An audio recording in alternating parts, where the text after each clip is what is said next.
అందరికీ praise lord.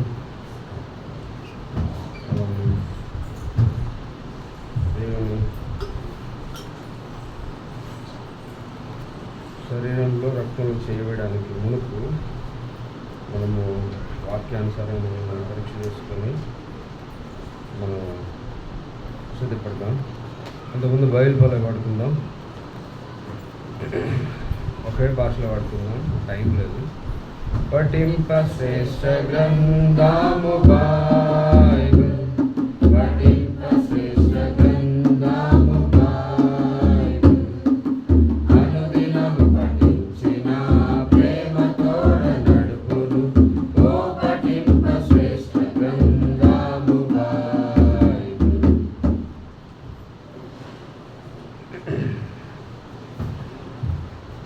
యెషయా గ్రంథము 55వ అధ్యాయము 8-9 వాక్యాలు మనం అందరం కలిసి చదువుకుందాం. యెషయా గ్రంథము 55 8-9 వాక్యాలు మనము కలిసి చదువుకుందాం. నా తలంపులు మీ తలంపులు వంటి కావు, మీ త్రోవలు నా త్రోవలు వంటి కావు. ఇది యెహోవా వాక్కు.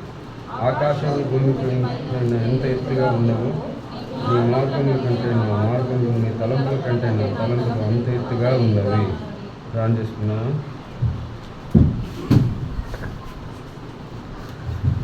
మహాప్రేంగలిన తండ్రి, దయగలిన దేవ, ఇతడి వాసి, శ్రేష్టమైన దేవ, ప్రభా, ఇంతవరకు మీరు సహాయపడుతూ వచ్చిన విధానం బట్టి మీకు ఎంతో వందనాలు ప్రభా. తండ్రి నాన్న అయ్యా, చేరువచ్చిన ప్రతి బిడ్డను బట్టి మీకు ఎంతో వందనాలు.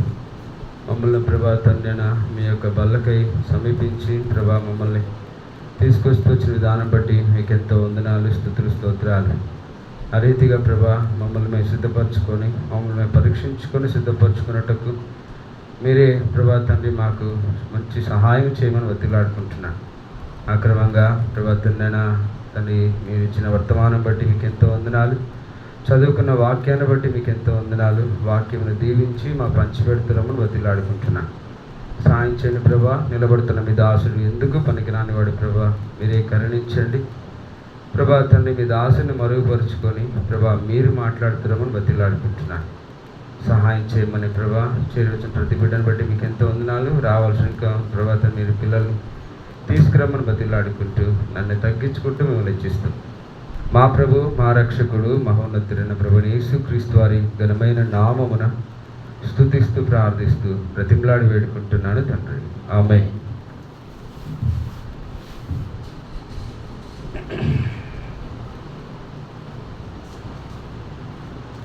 అట్లానే మనము మొదటి రాజుల గ్రంథము 13వ అధ్యాయం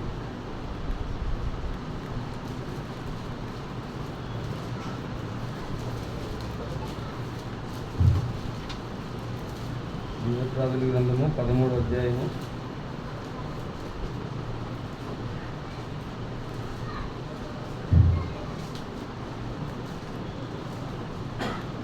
22వ వాక్యం మనం అందరం కలిసి చదువుకుందాం. మొదటి రాజుల గ్రంథము 13వ అధ్యాయము 22వ వాక్యం మనందరం కలిసి చదువుకుందాం. ఆయన సెలవిచ్చిన నోటి మాట మీద తిరగబడి నీ వెనుకకు వచ్చి నీవు అచ్చట అన్నపానములు పుచ్చుకొనవలదని ఆయన సెలవిచ్చిన స్థలమును భోజనం చేసి ఉన్నావు గనుక నీ కళేవరమును నీ పితరుల సమాధిలోనికి రాకపోనని ఎలుగెత్తి చెప్పాను. మనము ఇక్కడ ఈ వాక్యం ప్రకారంగా మనం చూసుకున్నట్లయితే, మొట్టమొదటిగా మనం యెషయా గ్రంథంలో చూసుకున్నట్లయితే మన తలంపులు వేరు, ఆయన తలంపులు వేరని మనం అక్కడ చదువుకుంటూ వచ్చినాం. ఎందుకంటే మన మనుషుని యొక్క ఆలోచన పరిమితి కలది. మనుషుని యొక్క ఆలోచన ఇంతవరకు మాత్రమే, కొంతవరకు మాత్రమే అని మనము మన యొక్క ఆలోచన పరిమితి ప్రకారంగా మనం చూసుకుంటూ వస్తాం. ఎందుకంటే మన ఆలోచనలు అలాంటివే. ఇంతవరకు చాలు, ఈ ఆలోచన చాలు, ఇంత దూరం సరిపోతుంది, అంత దూరం సరిపోతుందని మన ఆలోచనలు కానీ, మన దృష్టి కానీ, మన యొక్క విధానము కానీ అంతా చూస్తే అన్నిటికీ కూడా పరిమితి ఉన్నది. కానీ దేవుని దృష్టికి కానీ, దేవుని ఆలోచనకు కానీ, దేవుని యొక్క ఉద్దేశమునకు కానీ, దేవునికి కానీ ఏ పరిమితి అనేది లేదు. ఆ రకంగా పరిమితి లేని దేవుడు పరిమితితో కూడిన మానవుడితో సావాసం చేయాలని, పరిమితితో కూడిన మనతో ఆయన ఎంతగానో మమేకం అవ్వాలని మనలను ఆయన ఏర్పాటు చేసుకున్నాడు. ఆ రకంగా ఏర్పాటు చేసుకొని మనలను రాజుల యాజక సమూహంలోకి మనలను తీసుకొస్తూ వచ్చినాడు. రాజుల యాజకుల సమూహం అనేది చాలా గొప్పది. ఎందుకంటే అది ఒక అరుదైన విషయం. ఎందుకంటే రాజుల యాజకుల సమూహంలోకి మనం ఊరికనే రాలా.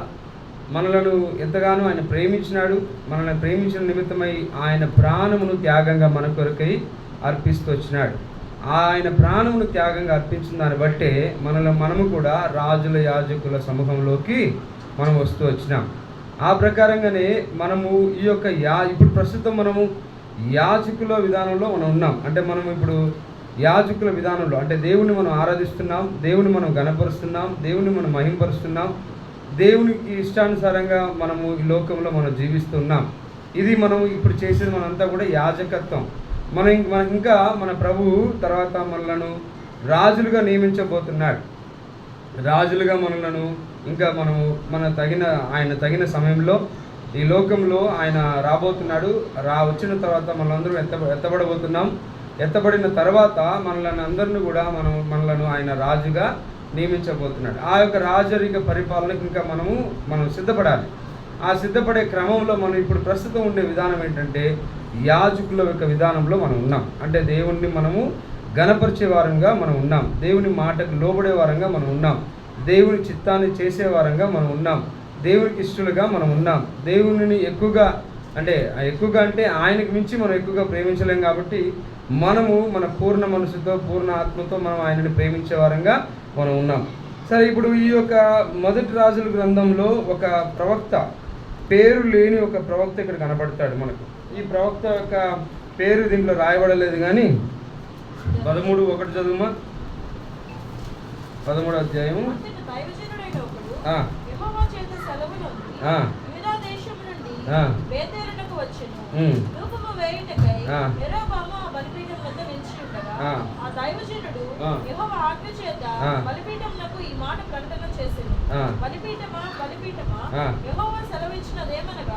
దావీదు సంతతిలో యోషియా అను ఒక శిశువు పుట్టును. నీ మీద ధూపము వేసిన ఉన్నత స్థలం యొక్క యాజకులను అతడు నీ మీద అర్పించును. అతడు మనుష్య శరీరములను నీ మీద దహనం చేయు. ఈ బలిపీఠము బద్దలైపోయి దాని మీద నుండి బుక్కి ఒలిగిపోవుటే యెహోవా ఇచ్చు సూచన అని చెప్పి ఆ దినమున ఆ ప్రవక్త సూచన ఒకటి ఇచ్చెను. 4 బేతేలునందున బలిపీఠమును గూర్చి ఆ దైవజనుడు ప్రకటించిన మాట రాజైన యెరోబాము విని బలిపీఠం మీద నుండి తన చెయ్యి చాపి వారిని పట్టుకొనమని చెప్పగా అతడు చాపిన చెయ్యి ఎండిపోయాను. దానిని వెనుకకు తీసుకొనుటకు అతనికి శక్తి లేకపోయింది. ఎంత గొప్ప దైవజనుడు అంటే తాను యొక్క యెరోబాము చేసిన పాపము ఏంటంటే, యెరోబాము ఎవరంటే ఇజ్రాయేలు రాజు. యూదా యొక్క రాజు ఎవరంటే రెహోబాముకి యెరోబాము డిఫరెంట్. బాగా గుర్తుపెట్టుకోండి. రెహోబాము ఆయన యూదులకు రాజు, యెరోబాము ఆయన ఇజ్రాయేలుకు రాజు, అంటే 10 గోత్రములకు రాజు. ఈయన యెరోబాము ఆయన జీవితం ఎలాంటిదంటే సొలొమోనుకి సేవకుడు. ఈ సొలొమోనుకి సేవకుడిగా ఉండేటప్పుడు ఈయన ఏం చేసినాడంటే, సొలొమోను ఎప్పుడైతే పాపంలో పడతాడో, పాపంలో పడిన తర్వాత ఈ యెరోబాము సొలొమోనుకి వ్యతిరేకంగా మారుతాడు. సొలొమోనుకి వ్యతిరేకంగా మారిన తర్వాత అగియా ఆయన ఒక ప్రవక్త, ఆయన ఏం చేస్తాడంటే, తాను ఎత్తుకులాడుకుంటూ తాను ఒక దగ్గరికి వెళ్ళి ఒక దిక్కుంటాడు. తన దగ్గరికి ఎత్తుకులాడుకుంటూ వచ్చిన ఈ అగియా ఏం చేస్తాడంటే, తన వేసుకున్న వస్త్రం, ఆ వస్త్రమును తీసి 12 ముక్కలుగా చించి 10 ముక్కలు నువ్వు తీసుకో, 2 ముక్కలు మాత్రం సపరేట్ పెట్టు అని చెప్పి చెప్తాడు. చెప్పినప్పుడు ఈయన 10 ముక్కలు తీసుకుంటాడు. ఆ ప్రకారంగా ఈయన దేవుని చేత ఎన్నుకోబడిన ఇజ్రాయిల్ దేశానికి మొట్టమొదటి రాజున.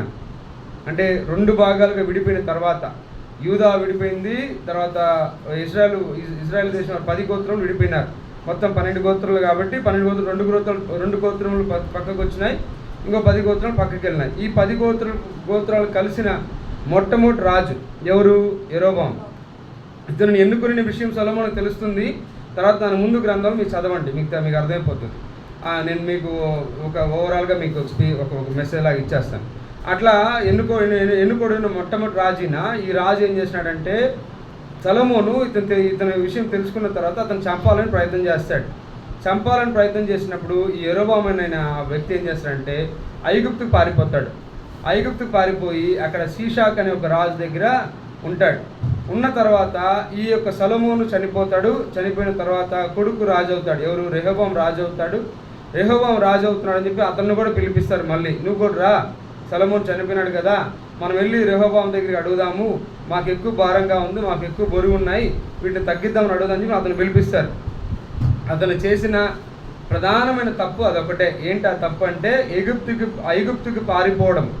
యెరొబాము చేసిన పొరపాటు, పెద్ద పొరపాటు అంటే ఐగుప్తుకి పారిపోవడం. ఎందుకంటే దేవుని చేత ఎన్నుకోబడిన వ్యక్తి యెరొబాము తన యొక్క ఆతృతను, తన యొక్క బాధను, తన యొక్క నమ్మకాన్ని ఎక్కువగా పెట్టుకున్న మనిషి ఎవరు?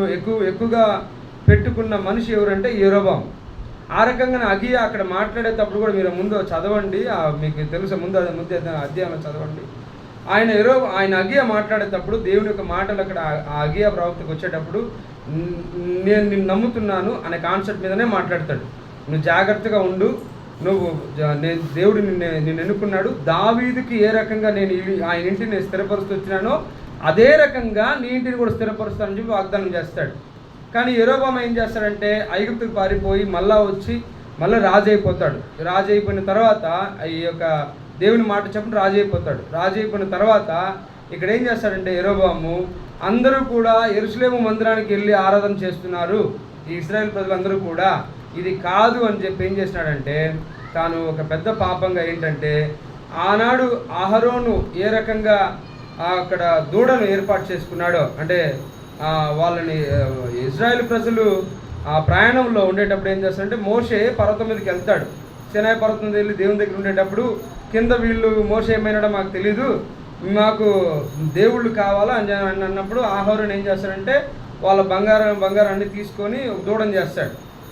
ఆ రకంగా ఈయన కూడా ఏం చేస్తాడంటే బేతెల్లో, అంటే ఇజ్రాయెల్ దేశం చూసుకుంటే నార్త్కి మధ్యన పైన ఒక బలిపీఠం ఒకటి కడతాడు, కింద ఒక బలిపీఠం కడతాడు. అంటే విగ్రహ స్థలం కట్టి ఇవే మిమ్మల్ని తీసుకొచ్చిన దేవుళ్ళు అని చెప్పి ఆ మోషేలు పీరియడ్లో ఏ రకంగా వాళ్ళు ఆ దూడను, బంగారపు దూడను ఏర్పాటు చేసుకొని వచ్చి వీళ్ళు మిమ్మల్ని నడిపించిన దేవుడు అని చెప్పి చెప్తూ వచ్చినారో, ఆ రకమైన పాపం చేశారో, ఆ దూడల్ని మళ్ళీ ఏం చేసినాడంటే ఇజ్రాయెల్ దేశంలో ఆయన స్థాపిస్తూ వచ్చినప్పుడు అది పెద్ద పాపం. ఎందుకంటే దేవుడు నడిపిస్తూ వచ్చిన ఆ యొక్క జనాల్ని ఆ రోజు ఇజ్రాయెల్ ప్రజలు చేసిన పాపం భయంకరమైన పాపం. అందుకే చాలామంది అక్కడ చంపబడుతూ వచ్చినారు. అదే విధానాన్ని ఆ దురాత్మ ఈయనలోకి వచ్చి ఈయన అదే విధంగా మిమ్మల్ని కాపాడి నీ దేవుడు అని చెప్పి తీసుకొచ్చి పైన ఒక బలిపీఠము, నార్త్ సైడ్ ఒక బలిపీఠము, సౌత్ సైడ్ ఒక బలిపీఠం కట్టి ఇక్కడికే మీరు ఆరాధించండి, ఇక్కడ ఈ దేవుడిని మీరు ప్రార్థన చేసుకోండి అని చెప్పి అక్కడ యాజకత్వం లేని వారిని, అంటే తనకి ఇష్టానుసారమైన వారిని యాజకులుగా అక్కడ పెడతాడు. ఈ విషయం అంతా దేవుడు గమనిస్తూ వచ్చిన తర్వాత ఒక ప్రవక్తను పంపిస్తాడు. ఆ ప్రవక్తే 13వ అధ్యాయంలో వచ్చిన ప్రవక్త. ఈ ప్రవక్త ఏం చేస్తాడంటే వెళ్ళిపోయి ఆయనకి హెచ్చరిక చేస్తాడు, నువ్వు ఇలా చేస్తున్నావు, ఇది తప్పు, నువ్వు ఈ రకంగా నువ్వు ఎంతగానో ఇట్లాంటి బలిపీఠాలు కడుతున్నావు, ఇది తప్పు, ఆ రకంగా నువ్వేం చేస్తున్నావు, బలిపీఠమో ఇది బద్దలైపోతుంది అని చెప్పి ఆయనకి ఇస్తున్న శాపం, ఎవరికి? యెరొబాముకి ఇస్తున్న శాపం మాటలు ఇక్కడ కనపడుతున్నాయి, మనం చదువుకున్న మాటలు.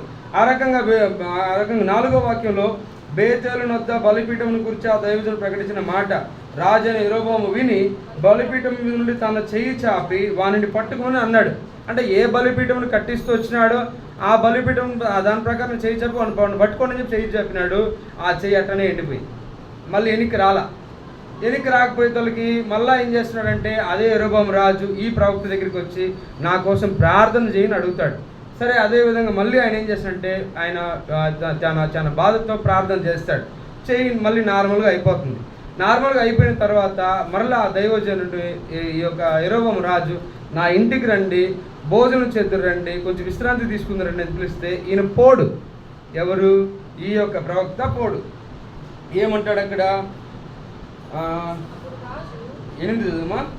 దైవజనుడు రాజుతో ఇట్లా అనెను, నీ ఇంటిలో సగము నీవు నాకు ఇచ్చినను నీతో కూడా నేను లోపలికి రాను. ఈ స్థలమందు నేను అన్నపానములు పుచ్చుకొనను. అన్నపానములు పుచ్చుకొనవద్దని నీవు వచ్చిన మార్గం నాకు తిరిగి పోవద్దని యెహోవా వాక్కు చేత నాకు సెలవాయనని సెలవాయనని చెప్పినాడు. అంటే ఈ ప్రవక్తకు ఈ రకంగా నాకు చెప్పినాడు దేవుడు. ఏం పట్టినానంటే, ఈ బేతల్లో నువ్వు అన్నం తినొద్దు, ఇక్కడ నీళ్లు తాగొద్దు, నువ్వు వచ్చిన దారి మళ్ళీ వెళ్ళొద్దు, ఇంకా వేరే దారి ఏమన్నా తెలుసుకొని మాట వెళ్ళిపో అని చెప్పి చెప్తాడని చెప్పి రాజు దగ్గర నుంచి సెలవు వెళ్ళిపోతాడు.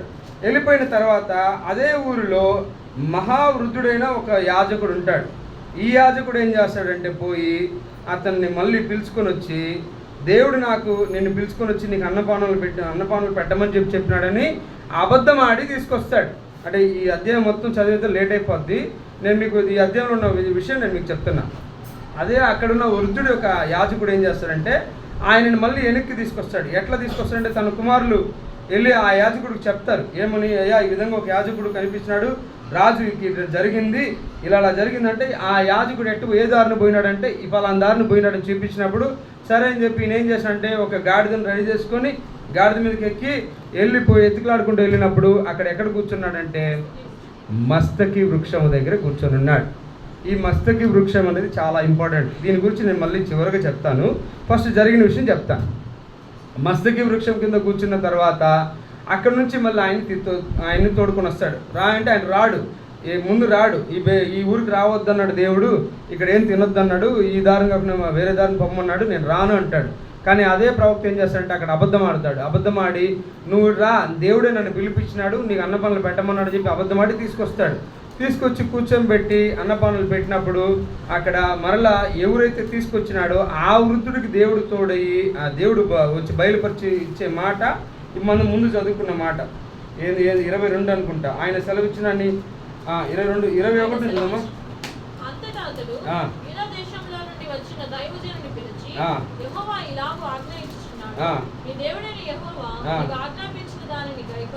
గైకొనక తిరుగుబడి నీవు వెనుకకు వచ్చి నీవు అచ్చట అన్నపానములు పుచ్చుకొనవలెనని ఆయన సెలవిచ్చిన స్థలమున భోజనము చేసి ఉన్నావు కనుక ఈ కళేబరము పితరుల సమాధిలోనికి రాకపోవునని ఎలుగెత్తి చెప్పాను. ఎవరికి ఈ గొప్ప దైవజనుడికి ఇస్తున్న హెచ్చరింపు అది ఒక శిక్ష. నా లెక్క ప్రకారం శిక్ష. ఎందుకంటే దేవుడి మాట ఏం చెప్పినాడు, నువ్వు బేతెలకు పోయి ఆ యెరోబాముకి ప్రవచించి వచ్చేయాలి. ఇంకా ఆడ అన్నం తినకూడదు, నీళ్లు తాగకూడదు, ఏం తాగకూడదు, నువ్వు గమ్మున వచ్చేయాలి. కానీ ఇతను ఏం చేస్తాడంటే రాజు దగ్గర మాత్రం నేను తినను, నేను తాగను అని చెప్పి బాగా ఒక రోషంతో నిలబడ్డాడు. కానీ తర్వాత ఒక మహావృద్ధుడైన యాజకుడు, సేమ్ యాజకత్వంలో, అంటే ఎందుకు యాజకుడు అక్కడ ఉన్నాడంటే ఆ కాలంలో బేతెల్లో యాజకుల సమూహం ఉన్నది పెద్ద. అంటే మీకు ఎలియా స్టోరీ చదివేటప్పుడు మీకు అర్థమవుతుంది, అక్కడ యాజకుల సమూహం బేతెల్లో ఉన్నది. ఆ రకంగా ఆ యాజకుల సమూహంలో ఉన్న ఒక యాజకుడు ఏం చేశాడంటే వెళ్ళి ఆయన్ని పిలుచుకొచ్చి అది ఎందుకు చేసినాడు అని అంటే అక్కడ రీజన్ ప్రకారంగా చూస్తే, ఒకటి ఆ యొక్క యాజకుడికి అసూయగా ఉండొచ్చు, ఏ యాజకుడికి తీసుకొచ్చిన యాజకుడికి అసూయగా ఉండొచ్చు, లేకపోతే దేవుడు నాతో మాట్లాడుకుని అతనితో ఎట్లా మాట్లాడతాడు అని అతని మీద ద్వేషమైనా కలిగి ఉండొచ్చు. దీని గురించి బైబిల్లో లేదు, కానీ ఇది నా యొక్క ఆలోచన ప్రకారం నేను చెప్తున్నా. ఒకవేళ అది కరెక్టో రాంగో దేవుడు చూసుకుంటాడు. ఆ రకంగా అక్కడ ఏం చేశాడు, తీసుకొచ్చి అతన్ని తినబెట్టిన తర్వాత అక్కడ దారిని పోయేట మరలా ఆయనకి ఏం చేస్తాడంటే నడుచుకొని వెళ్ళిన ఆ దైవజనుడిని ఈయన ఏం చేస్తాడంటే గాడిద మీద ఎక్కించి పంపిస్తాడు. గాడిద మీదకి ఎక్కించి పంపించినప్పుడు దారిని ఏం చేస్తాడంటే ఒక సింహము ఆయన్ని చంపేస్తుంది. ఇక్కడ బాగా గుర్తుపెట్టుకోండి, సింహము చంపుతుంది మాత్రమే, తినడం లేదు. ఈ అధ్యాయాలు మీరు బాగా చదివండి, మీకు అదే అర్థమవుతుంది. ఆ సింహము ఆయనని తినడం లేదు, గాడిదను కూడా తినడం లేదు, ఆయనని చంపి పక్కన నిలబడుతుంది. ఏది? ఆ సింహం. తర్వాత ఇదే ప్రకారంగానే అక్కడ దేవుడిచ్చిన శిక్ష ఆయనకి నెరవేరుస్తూ వచ్చిన తర్వాత ఇక్కడ మళ్ళీ ఏం చేస్తాడంటే ఈ విషయము దారిని పోయేందరూ చూసి అక్కడ ఎవరో పడిపోయినారు, సింహం పక్కనే నిలబడుకొని ఉంది, ఆ మనిషి దగ్గరికి కూడా రానియట్లేదు ఎవరిని కూడా అని చెప్పి అన్నప్పుడు ఈ మాట మరలా యాజకుడికి తెలియపరచబడుతుంది. ఏ యాజకుడు అంటే అబద్ధమాడిన యాజకుడికి. ఈయన మరలా ఏం చేస్తాడంటే తీసుకెళ్ళిపోయి ఆ బాడీని తీసుకెళ్ళి ఆయన కావాల్సిన చేయాల్సిన అవన్నీ కూడా చేసి అక్కడ పూడ్చిపెడుతున్నాడు. దీంట్లో మనం తెలుసుకునే నీతి ఏంటంటే, దీని ద్వారా మనం నేర్చుకోవాల్సిన పాఠం ఏమిటి అంటే, చూడండి, అబద్ధమాడిన సేవకుడు బ్రతికే ఉన్నాడు, తప్పు చేసిన పాపము చేసిన యెరోబాము బతికే ఉన్నాడు, కానీ దేవుని సేవకుడు మాత్రం చంపబడుతున్నాడు. బాగా గుర్తుపెట్టుకోవాలి. ఎందుకు ఈ మాట చెప్తున్నాను అని అంటే, అందుకే మనం మొట్టమొదటిగా చదువుకున్న వాక్యం ఏమిటంటే, నా ఆలోచనలు మీ ఆలోచనలు ఒకటి కాదు, నా తలంపులు మీ తలంపులు ఒకటి కాదు, నా యొక్క విధానం వేరు, మీ యొక్క విధానం వేరు. ఎందుకంటే దేవుడు, మన దేవుడు నిర్గమకాండం 34:14 రాయబడుతున్నమాట. చదువు ఒకసారి.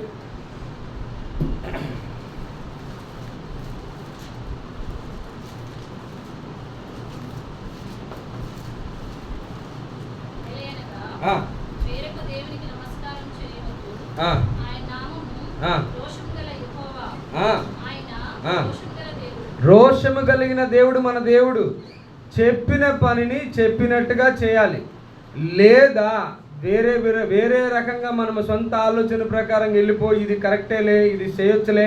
ఎందుకంటే ఇక్కడ ఇంకో మాట బాగా గుర్తుపెట్టుకోవాలి. రోషముతో రాజు దగ్గర తన దేవుని యొక్క ఇచ్చిన విధానాన్ని బట్టి రాజు దగ్గర రోషముతో నిలబడిన ఆ యొక్క ప్రవక్త, అదే ప్రవక్త మరలా ఇంకొక ప్రవక్త వచ్చి అబద్ధం ఆడినప్పుడు వెళ్ళిపోయినాడు. ఒక్క మాట దేవునిని అడగలేదు, నేను వెళ్ళదనా లేదా అని. ఎందుకు ఈ మాట అంటున్నంటే అంతకుముందు రాజు విషయంలో చూస్తే రాజు వచ్చి బ్రతిమలాడినప్పుడు ప్రార్థన చేస్తాడు ఆ యాజకుడు. ఏమని? ఆయన చెయ్యి బాగవడానికి ప్రార్థన చేస్తాడు. సరే, బాగైపోయింది. అప్పుడు అంటే దాని అర్థం ఏంటంటే దేవునితో కనెక్టివిటీ బాగా ఉంది. మరి దేవునితో కనెక్టివిటీ బాగా ఉండేటప్పుడు తాను ఏం చేస్తున్నాడు, అక్కడ మస్తకి వృక్షము కింద కూర్చున్నప్పుడు పిలిచినప్పుడు వెంటనే ప్రభు దగ్గర అడగాలి, అయ్యా ఈ విధంగా ప్రవక్త అనే మనిషి ఇట్లా వచ్చినాడు, నన్ను వెళ్ళమంటావా వద్దా అని మాట అడగాలి. కానీ ఇతను ఏం చేస్తున్నాడు, అడగట్లా. ఓన్లీ ఏదో నేను కూడా ప్రవక్తనేనయ్యా రా అన్నప్పుడు ఏం చేస్తున్నాడంటే ఆయన వెళ్ళిపోతున్నాడు. అక్కడ వెళ్ళిపోయి ఏం చేస్తున్నాడంటే దేవుని యొక్క తీర్పుకి బలవుతున్నాడు. మన జీవితంలో కూడా మనం కూడా చాలా జాగ్రత్తగా ఉండాలి. ఎందుకంటే మనల్ని కూడా మోసగించేవారు మన బంధువులే అవుతారు, మన ఇరుగు పొరుగు వారే అవుతారు, మనకు తెలిసిన ఫ్రెండ్సే అవుతారు, మనలను ముంచేది మన వాళ్ళే అవుతారు. గుర్తుపెట్టుకోండి. బయటకు మాత్రం మేము విగ్రహారాధన చేయం, బయటకు మాత్రం మేము విగ్రహారాధన పూజించం, తినము, బయటకు మాత్రం మేమేమి చేయమని బాగా మన బిల్డప్లు కొట్టాం. మన జీవితం ఇంటర్నల్గా మన లైఫ్ ఎలా ఉన్నది, ఇది మనం పరీక్ష చేసుకోవాల్సిన ప్రాముఖ్యమైన విషయం. ఎందుకంటే మనము బయటకు మాత్రం బైబిల్ మోసుకుపోవాలి నీతిమంతులు అని చెప్పి బయట ముద్ర పడిపోయి ఉండొచ్చు, కానీ నిజమైన నీతిమంతులుగా మనం ఉన్నామా? ఎందుకంటే ఆ మస్తకి వృక్షం అనేది ఏంటంటే అది నీతికి సాదృశ్యంగా ఉన్నది. చూద్దాం రండి, ఆ మస్తకి వృక్షం గురించి అక్కడ రాయబడింది. యెషయా గ్రంథమే అనుకుంటా. యెషయా గ్రంథం 61:3 చూడండి ఒకసారి చూడండి, అదే అనుకుంటా నేను.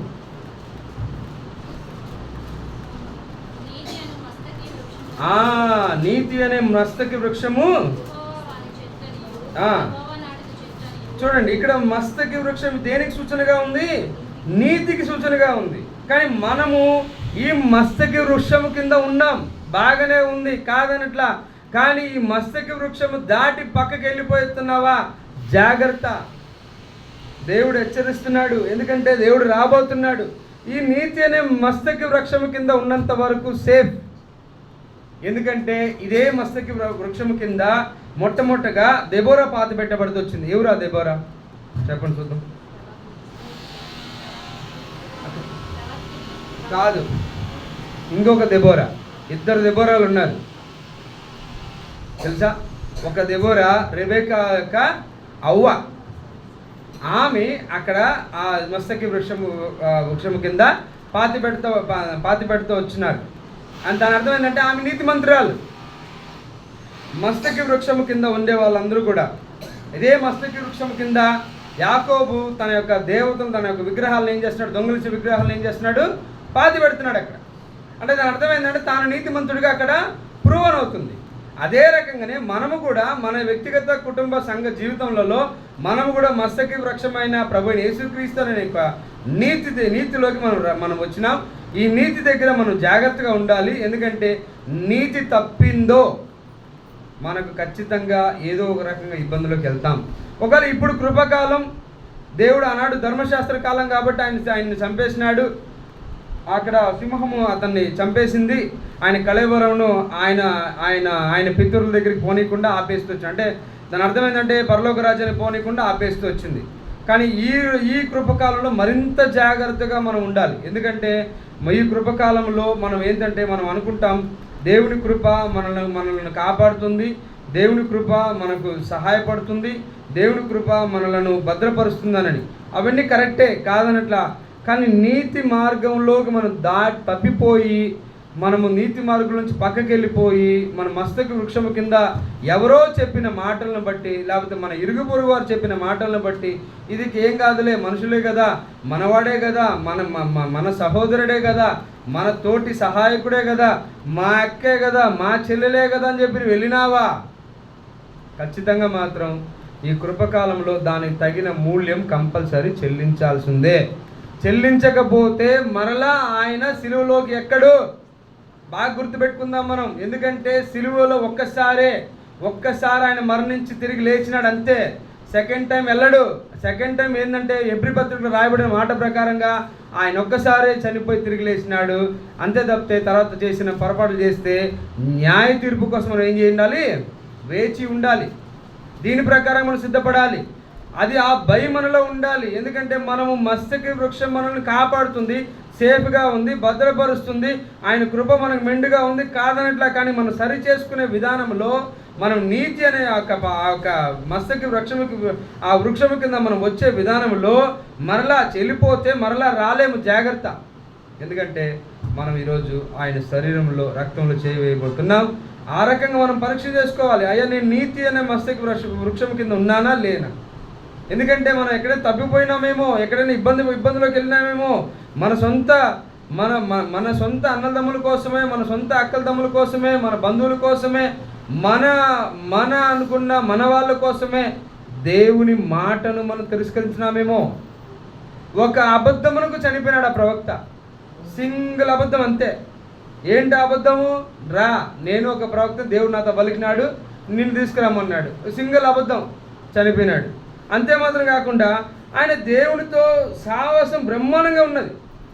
కానీ దేవునితో సావాసం బ్రహ్మాండంగా ఉండేటప్పుడు తను ఏం చేశాడంటే ఆ సావాసంలో దేవునితో మమేకమైన విధానంలో ఆయన దేవుణ్ణి అడగలేదు. ఇంకో విషయం ఏంటంటే ఇక్కడ ఈ యొక్క నీతిలో, ఈ యొక్క కథలో మనం నేర్చుకున్న ఇంకొక నీతి ఏంటంటే, అక్కడ మొదటిసారి శోధన వచ్చింది, దాన్ని గెలిచినాడు. ఏంటి ఆ శోధన? రాజు పిలిచినాడు, రమ్మన్నాడు, కానీ గెలిచినాడు. బ్రహ్మాండంగా దేవుని యొక్క వాక్య ప్రకారంగా జీవిస్తూ వచ్చినాడు, బ్రహ్మాండంగా ఉంది. కానీ అదే శోధన రెండోసారి వచ్చింది. రెండోసారి ఎవరి ద్వారా వచ్చింది? తన ప్రవక్తని గుంపుల నుంచే వస్తూ వచ్చింది. కానీ ఆ రెండో శోధనకి ఏం చేస్తూ వచ్చినాడు? అతను పడిపోయినాడు. అదే రకంగానే దావీదు జీవితంలో ఇవన్నీ మనం చాలా గమనించవచ్చు. ఎందుకంటే మొదటిసారి వెళ్ళి దేవుని అడిగి యుద్ధం గెలిచేసి వచ్చినాడు, కానీ రెండోసారి కూడా యుద్ధం వెంటనే వచ్చింది.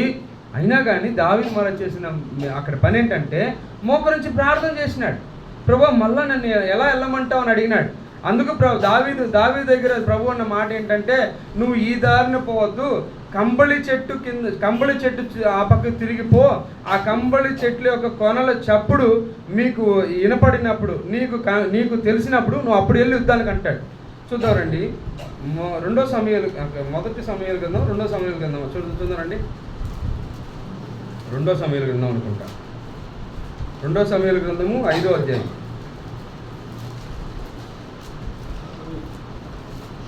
18వ వాక్యం.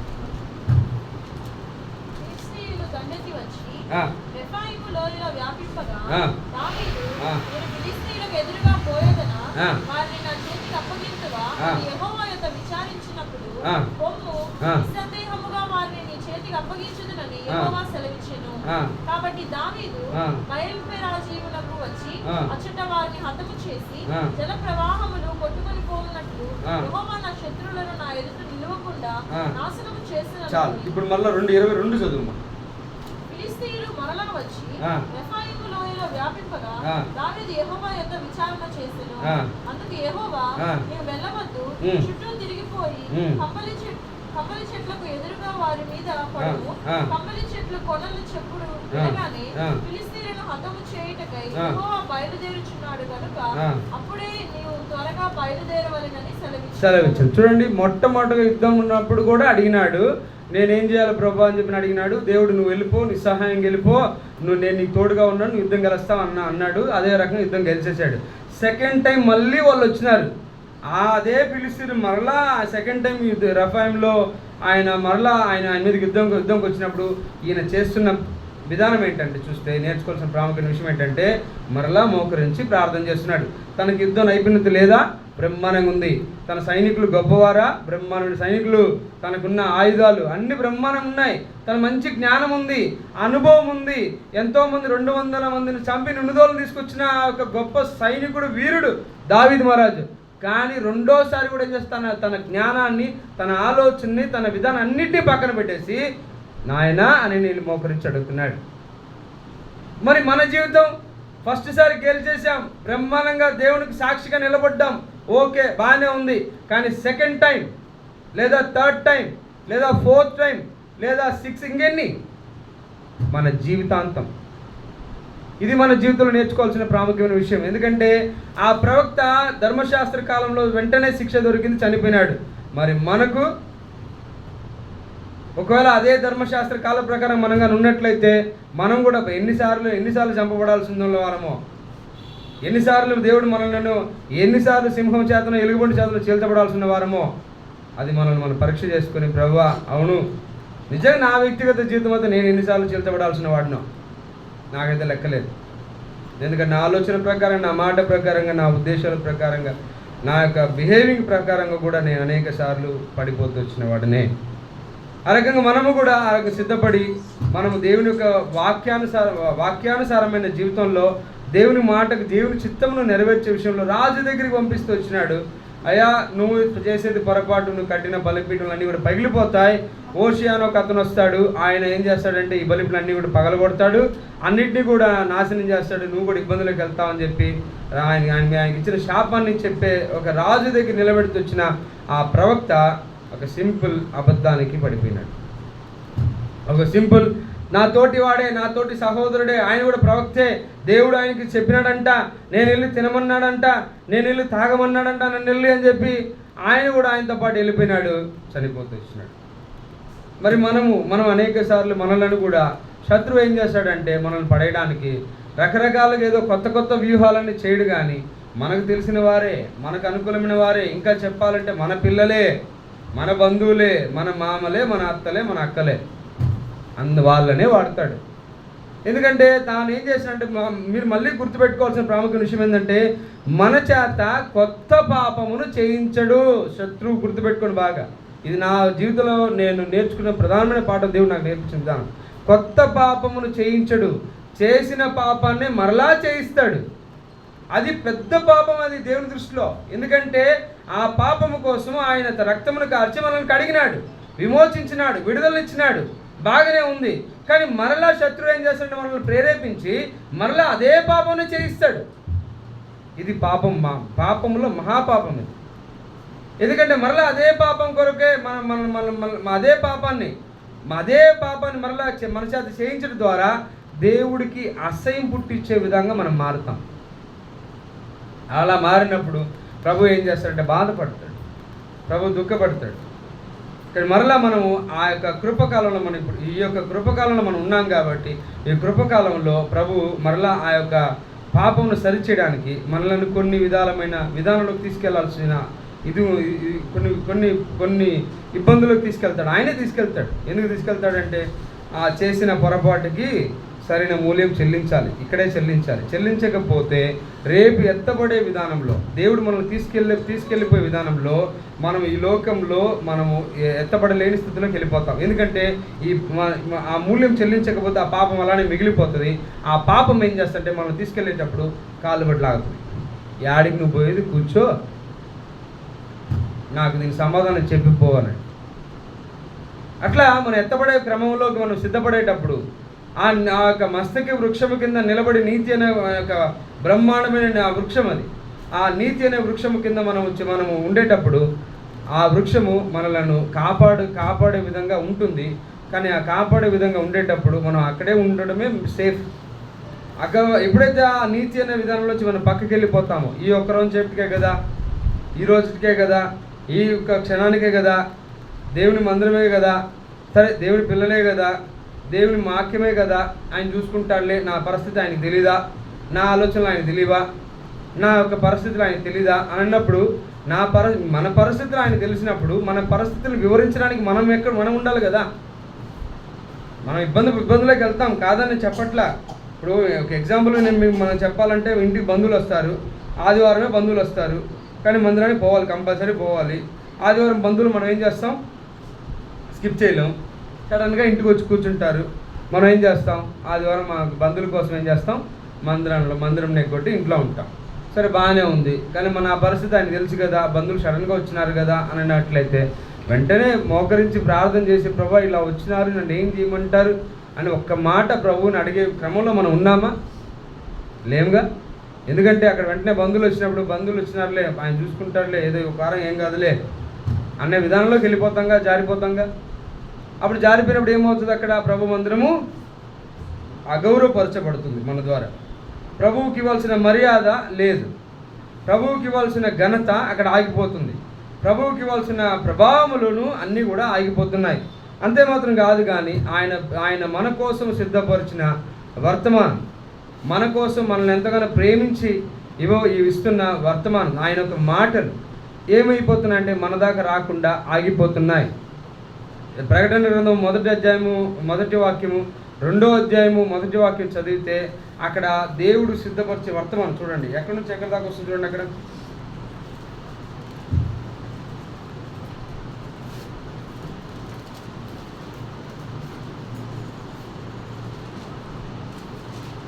చదువుమా.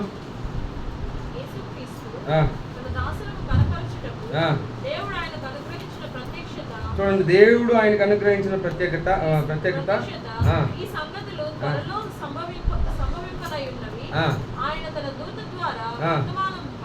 ఆయన తన దూత ద్వారా వర్తమానం పంపి తన దాసుని యోహానుకు వాటిని సూచించారు. తర్వాత 2వ అధ్యాయం 1వ వాక్యం చదువు.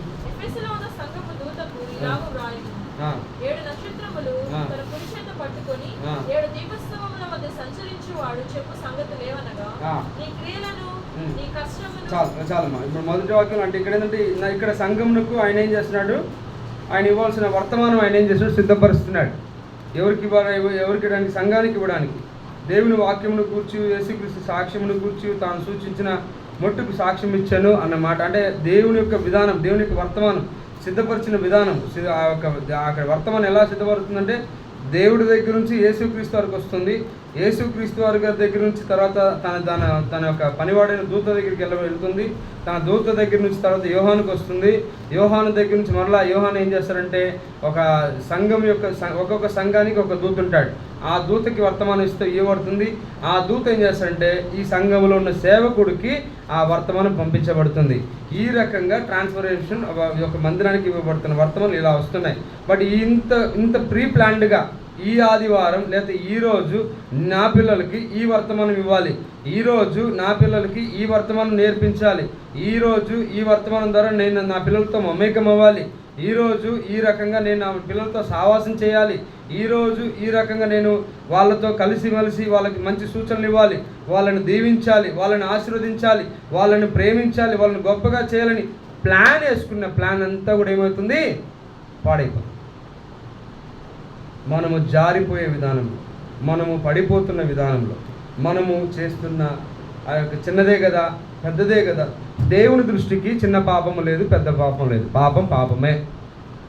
ఆ రకంగా శత్రువు వల్ల మనము చిక్కుకొని మనం ఏం చేస్తామంటే, మనము దేవుని యొక్క నీతిని మనం విడిచిపెట్టిన వారంగా మనకు కనబడుతున్న వారమైతే, ప్రభు చేత మనము క్షమాపణ పొందుకొని, ప్రభు చేత మనము ప్రభా అనేక మార్లు అనేక విధానంలో నేను మిమ్మల్ని అగౌరవపరిచినాను, అనేక సార్లు నేను మిమ్మల్ని అవమర్యాదిస్తూ వచ్చినాను, మర్యాద మీకు ఇవ్వలేదు, గౌరవం మీకు ఇవ్వలేదు, మీకు ఇవ్వాల్సిన ఘనత మీకు ఇవ్వలేదు, మీకు ఇవ్వాల్సిన ప్రభావం మీకు ఇవ్వలేదు, నా కోసం మీరు సిద్ధపరిచిన దీవెనలు, నా కోసం మీరు సిద్ధపరిచిన మేలులు, నా కోసం మీరు సిద్ధపరిచిన అనేక గొప్ప కార్యములు, నా ద్వారా మీరు చేయాలనుకుంటున్న అనేక సూచన క్రియలు, వీటన్నిటికీ అడ్డుపడింది సింపుల్ ఒక్కటే, చిన్నదే. ఏంటది? మన బంధువులు, ఇరుగు పొరుగు వారు ఏదో ఒక రకంగా పడిపోవడం. ఇది మనము జాగ్రత్తగా మనం నేర్చుకున్న వారంగా, జాగ్రత్తగా మనం ఉన్నట్లయితే, ఆయన ఏ రకంగా రోషం కలిగిన వారుగా ఉంటాడంటే, మనం కూడా అదే రకంగా రోషం కలిగిన వారంగా ఉంటాం. రోషము అనేట్లయితే చాలా మంచి వర్డ్ అది, నాకు చాలా భలే ఇష్టం అది. ఎందుకంటే నాకు వ్యక్తిగతంగా భలే ఇష్టం. ఎందుకంటే నేను చాలాసార్లు ప్రభుని ఎరిగిన తర్వాత అనేక విధాలుగా చేస్తున్న కంపెనీలు కానీ పనులలో కానీ డ్రైవింగ్ జాబ్ అయినా సరే ఏదైనా ఏ పనులైనా సరే సింపుల్గా ఏంటంటే వాళ్ళంతా పెద్ద పెద్ద వాళ్ళు వచ్చి నిలబడతారు, కూర్చుంటారు, వాళ్ళు ఏదో చెప్తా ఉంటారు. కొన్ని పర్యాలు ఏమవుతుందంటే నేను మనుషులకంతా లెక్కే చేయను, నాకెందుకు, నాకు అవసరం లేదు, నేను ఆ దేవుడు ఉంటే చాలు. ఇంకా మీకు జరిగిన సంఘటన ఒకటి చెప్తాను. జగన్ సీఎం అవ్వక మునుపు పార్టీ పెట్టిన కొత్తలో అనేక మంది వెళ్ళి డ్రైవర్లు కానీ గన్మెన్లు కానీ అందరికీ కూడా సెల్ఫీలు ఆయన ఇస్తున్నాడు. వాళ్ళకి మనం సపరేట్గా ఒక విధానంలోకి వెళ్ళి అందరూ వెళ్ళి కలిసి ఫోటోలు తీసుకుంటా ఉన్నారు ఆయన దగ్గర. నాతో పాటు నా డ్రైవర్లు అందరూ కూడా, అప్పుడు నేను డ్రైవర్గానే ఉన్నాను నేను, అప్పుడు నాతో పాటు డ్రైవర్గా చేసిన అందరూ వెళ్ళిపోయినారు, పోయి ఫోటోలు తీసుకున్నారు, సెల్ఫీలు అన్నీ తీసుకున్నారు. అప్పుడు నా దగ్గరికి వచ్చి చెప్పారు, ఏరా నువ్వు రాలేదేమిరా ఫోటోకి అనండి. నేను అప్పుడు అన్న మాట ఒకటే, ఆయన కూడా మనిషే కదరా, ఆయన పెద్ద ఇదే అని. కాదురా పెద్ద నాయకుడు కదా, అయితే ఏమి, సో వాట్, నా దేవుడి కన్నా గొప్పవాడైతే కాదు కదా అంటే. అప్పుడు బాగా బలంగా వాక్యం చదువుకుని కారులోనే బాగా వాక్యం చదువుకుంటా ఉన్నాడు. ఎప్పుడు వాక్యం చదువుకొని ప్రార్థన చేసుకునేది. ఆ క్రమంలో వీళ్ళంతా నన్ను పిలిచారు, రా పోదాము, పోయి తీసుకొద్దాం పోయి. నాకు అవసరం లేదు, ఆయన పెద్ద గొప్పవాడు. ఏమీ లేదు, నా దేవుడి కన్నా గొప్పవాడేం కాదుగా. నా దేవుడు వచ్చినప్పుడు ఆయన దగ్గర నేను సెల్ఫీ తీసుకుంటాను, ఆయన పెద్ద ఇదేం కాదులే, కాబట్టి ఫోటోలు చూసుకుని సరిపోద్దులే అని అలా వైరాగ్యం, అలా రోషంతో ఉండేవాళ్ళు. అట్లా మనం ఇంత రోషంతో ఉన్న ఆ దేవుడిని కలిగి ఉన్నాం. మనం మరింత ఎంత రోషంగా ఉండాలి. బంధువులైనా సరే, నువ్వు రేపు రా, లేదా వెళ్ళిపో, ఆటో ఛార్జ్ ఇస్తా, డబ్బులు ఇస్తా, నువ్వు వెళ్ళిపో, నేను మందిరానికి వెళ్ళిపోవాలా. లేదా అన్నదమ్ములు వచ్చిన అన్న నువ్వు వెళ్ళిపో, నేను ముందు మందిరానికి పోవాలా. ఎందుకంటే దేవునికి ఇవ్వాల్సిన పని, లేకపోతే దేవునికి ఇవ్వాల్సిన ఘనత, దేవునికి చేయాల్సిన పని, దేవునికి మనం అర్పించాల్సిన విధానం ప్రతిదీ కూడా మనం జాగ్రత్తగా సూక్ష్మంగా మనం ఏం చేయాలంటే మనం కనిపెట్టుకొని మనం దానికి ఇవ్వాల్సిన విధానంలో మనం ఉండాలి. ఎందుకంటే ఆయన కూడా అదే రకంగా ఉంటాడు. శాంసన్కి ఈ దీవెనలు ఇవ్వాలి, ఏ రకంగా ఇవ్వాలి, పలానా మనిషిని ఇటు పంపించాలి, పలానా వాళ్ళతో ఇలా మాట్లాడాలి, అతన్ని సమకూర్చాలి, ఇది ఇవ్వాలి అని చెప్పి ఆయన జీవితంలో కూడా ఆయన ఊరికనే రాడు. ఆయనకి రకరకాలుగా తీసుకెళ్ళి తిప్పి కదవలం చేసి ఆయనకు ఆలోచన తీసుకొచ్చి ఆ రకంగా శాంసన్ దగ్గరికి పోని చెప్పి ఆయనకు ఒక ప్లాన్, మళ్ళీ ఈయనకు ఒక ప్లాన్, మనకు ఒక ప్లాన్. అట్లా ప్రతి చిన్న విషయంలో కూడా ఆయన ఏం చేస్తాడంటే కరెక్ట్గా చూసుకొని మన దగ్గర పంపిస్తాడు దేవుని. ఊరికనే కాదు, సడన్గా కాదు, ఒక ప్లాన్, ఒక మంచి అందుకే ఆయన అంటాడు, నా తలంపులు మీ తలంపులు కావు. ఆ రకంగా మనం సిద్ధపడాలి. అంత గొప్పగా ఆయన మన గురించి ఆలోచన చేస్తుంటే మనం ఎందుకు ఇంత గొప్పగా ఆలోచన చేయలేకపోతున్నాం? ఎందుకంటే మనం అంత రోషం ఆయనకు ఉన్నప్పుడు మనకు ఆ రోషం లేకపోవడం అనేది మన బాధాకరం. ఎందుకంటే ప్రభువు చాలా గొప్పవారు. ఆయన మనస్తత్వం చాలా గొప్పది, ఆయన ఉద్దేశాలు చాలా గొప్పవి, ఆయన ఆలోచనలు చాలా గొప్పవి. అవన్నీ మనం అర్థం చేసుకోవాలనుకుంటే మనం ఏం చేస్తాం, మనం అర్థం చేసుకుంటే అది పెద్ద సంతోషం, అది పెద్ద ఆనందం. అది ఈ లోకంలో అప్పుడు దేవునితో సంబంధం కలిగి, దేవునితో మమేకం కలిగి ఉన్నప్పుడు ఏంటంటే లోకము మన కాళ్ళ కింద ఉన్నట్టుగా కనిపిస్తుంది. అదొక అనుభూతి. ఆ రకంగా రెండోసారిగా వచ్చిన శోధన అదే సేమ్ శోధన వచ్చింది. కానీ అతను ఆ ప్రవక్త ఏం చేస్తున్నాడంటే పడిపోతూ పడిపోయిన తర్వాత తాను ఏం చేసినాడు, తన పితరుల యొక్క విధానంలోకి ఆయన వెళ్ళలేకపోతూ వచ్చినాడు. మనము కూడా మన జీవితంలో కూడా మన వ్యక్తిగతంగా, మన కుటుంబంగా, సంఘముగా మనము ఆయన ఏర్పాటు చేసుకున్న యాజకుల సమూహంలో మనం ఉన్నాం. యాజకుల సమూహంలో మనం ఉండేటప్పుడు మనం జాగ్రత్తగా ఆయనకి ఇవ్వాల్సిన ఆయనకి ఘనతనే సరే, ఆయనకి ఇవ్వాల్సిన మర్యాదనే సరే, ఆయనకి ఇవ్వాల్సిన ఏదైతే ఉన్నదో సమస్తమును కూడా మన ద్వారా ఆయన ఎక్స్పెక్ట్ చేస్తాడు. కంపల్సరీ ఎక్స్పెక్ట్ చేస్తాడు ప్రభు. ఎందుకంటే ఈరోజు నా దగ్గరికి వచ్చినావా లేదా, ఈరోజు ఒక గడియన నాతో గడిపినావా లేదా, ఈరోజు నా దగ్గర నువ్వు ఎంత సమయం గడుపుతూ వచ్చినావు, నా దగ్గర ఏం అడుగుతున్నావు, నా దగ్గర నువ్వు ఏం అడగడానికి వచ్చినావు, ఆయన ప్రతిదీ కూడా పింటు పిన్ మన గురించి ఆయన ఎక్స్పెక్ట్ చేస్తూ ఉంటాడు. ఆ ఎక్స్పెక్టేషన్లో మనం ఫుల్ఫిల్ చేయలేము, కానీ ఆ ఎక్స్పెక్టేషన్లో మనం కొద్దిగైనా మనం ఫుల్ఫిల్ చేయడానికి సిద్ధపడదాం. ఆ రకంగా మనం ముందుకెళ్తే దేవుడు మనల్ని ఏం చేస్తాడంటే అనేక విధాలుగా మనల్ని ఏం చేస్తాడంటే దీవిస్తూ వస్తాడు. ఆ రకంగానే మనం చూసుకుంటే ఈ యొక్క మస్తకి వృక్షము కింద సింధూర వృక్షం ఇంకోటి ఉంది, దాని గురించి నేను మళ్ళీ మీతో మీకు ఒకవేళ ప్రభు ఎప్పుడైనా సమయం ఇస్తే చూద్దాం. ఈ మస్తక వృక్షము కింద ఇంకొకరికి ఏం జరిగిందంటే శిక్ష పడుతూ వచ్చింది. ఎవరు ఆయన అంటే చెప్పండి. Very good. అబ్షలోం గారికి శిక్ష పడుతూ వచ్చింది. ఆయన ఎంటికలు ఎంత ఉన్నాయి, ఆ వృక్షం కింద వెళ్ళినప్పుడు ఏం చేస్తుంటే అక్కడ ఏలాడుతూ వస్తున్నాడు. ఆయనకి పరీక్ష, నీతికి వస్తావా రావా, అప్పటికైనా సరే నీతికి వస్తావా రావా, నీతిలోకి వస్తావా రావా అని ఏలాడుతున్నాడు. ఏలాడుతున్నప్పుడు అక్కడ డిస్కషన్ జరుగుతుంది. రే చంపండి రా యోబు దగ్గరికి, రే నువ్వన్నా చంపరంటే అమ్మ నేను చంపను. మళ్ళీ దావీదు మహారాజు గురు ఆడ సమాధానం చెప్పేది అన్నప్పుడు లాస్ట్కి యోబు ఏం చేస్తాడంటే బాణం వదిలేసి అబ్షలోమును చంపేస్తాడు. అక్కడ ఏం జరుగుతుందంటే మస్తకి వృక్షం అనేది మనం అన్యాయస్తులంగా ఉన్నట్లయితే మనకు శిక్ష ఇచ్చేదిగా ఉంది. ఇది మనకు న్యాయ తీర్పుకు సమానం. ఈ మస్తకి వృక్షము న్యాయ తీర్పు కూడా సమానంగా ఉంది. ఎందుకంటే అక్కడ సింహమును పంపించి ఆ యొక్క ప్రవక్తను ఏం చేస్తున్నాడంటే అక్కడ చంపబడుతుంది. ఆ ప్రవక్తను ఆ యొక్క కళేబరాన్ని ఆ సింహము తినలేదు, ఆ గాడిదను కూడా ఏమి చేయలేదు, చంపేసి జస్ట్ పక్క నిలబడుకొని ఉంది. మీరు 13వ అధ్యాయం ఇంటికి వెళ్ళిన బాగా చదవండి. మీకు ఇంకా దేవుడు నాతో మాట్లాడిన కన్నా కానీ మీతో ఇంకా బలంగా ప్రభు మాట్లాడతాడు, చాలా విషయాలు మీకు నేర్పుతూ వస్తాడు. ఆ రకంగా మనము కూడా ఈ రకంగా మనం సిద్ధపడి జ్ఞాపకం చేసుకొని మనల్ని పరీక్ష చేసుకొని, ప్రభా నేను అనేక సార్లు ఈ ప్రవక్త వల్ల చనిపోవాల్సిన వాడినే, ఈ ప్రవక్త వల్ల నేను చాలాసార్లు చనిపోవాల్సిన వాడినే, కానీ మీ యొక్క కృప ద్వారా, మీ యొక్క ప్రేమ ద్వారా, మీ యొక్క దయ ద్వారా ఇంతవరకు నన్ను భద్రపరుస్తూ వచ్చినారు, ఇంతవరకు నన్ను కాపాడుతూ వచ్చినారు. మీ యొక్క ఉగ్రత నా మీద రానియకుండా, మీ యొక్క రోషము నా మీదకి రానియకుండా మీరు ఆపుతూ వచ్చినారు. అందుని బట్టి మీకు ఎంతో వందనాలు ప్రభు అని చెప్పి అనుకొని మనం ప్రార్థన చేసుకొని ప్రభు దగ్గర మనము చేసుకున్న విధానంలో, మనల్ని అప్పచెప్పుకున్న విధానంలో ప్రభుకి ఇష్టమైతే ఖచ్చితంగా మన సమాధానం ఇస్తాడు. ఆ సమాధానాన్ని బట్టి మనము ఆయన యొక్క బలలో చేయడానికి మనము సిద్ధపడదాం. మనము ఈ యొక్క టైం అయిపోయింది అనుకుంటా. మనము లాస్ట్ ఒకే ఒక వాక్యం చదువుకొని మనం ముందుకెళ్ళిపోదాం. మొదటి కొరింథీయులకు రాసిన పత్రిక 11వ అధ్యాయము 28 అందరం కలిసి చదువుకుందాం.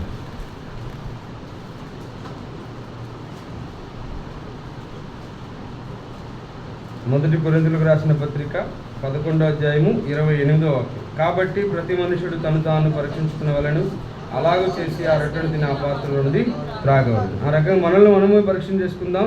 ఎదుటి వారిని ఎవరిని పరీక్ష చేయకుండా మనమే. శత్రువు ఏం చేస్తాడంటే వెంటనే పరీక్ష చేసుకున్నాడు కదా, చాలా రకాల అందరినీ